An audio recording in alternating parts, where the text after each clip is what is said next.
All right. Well, we reestablished our connection with John Hannah, former Vice President Cheney's national security advisor. And I want to pick up with you, John, where I left off. I had just played that soundbite of John McCain talking about Anthony Blinken. And I want to talk about his accountability in this piece, right? He stood there very silent today, but he has a part to play in this. And are we going to hold him accountable?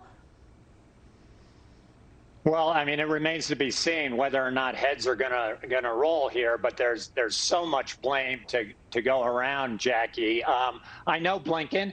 I like Blinken. I've disagreed with his policy judgments violently over the years, whether it was getting out of Iraq in 2011, agreeing to the Iran nuclear deal in 2015, or now this complete and utter fiasco in Afghanistan. I think both in terms of diplomacy, in terms of advice that they were giving the president, in terms of what our military planning was for this evacuation and for salvaging the Afghan government against collapse.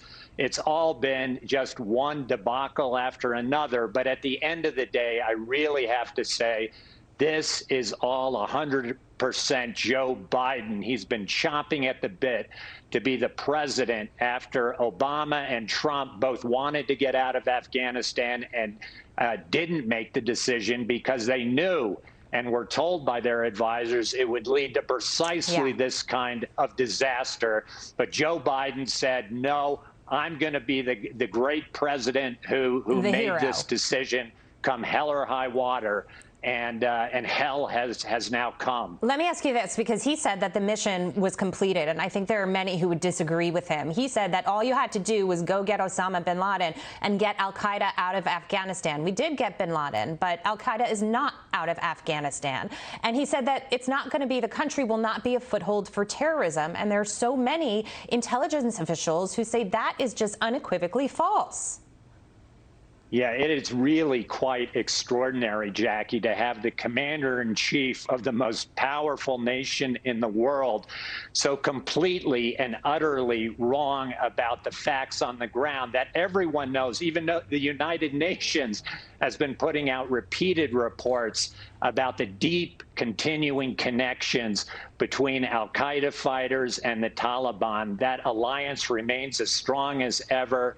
The Haqqani network in Pakistan is thick as thieves with al-Qaeda. And Haqqani himself was marching through the streets of Kabul today to great applause and cheers. He is al-Qaeda.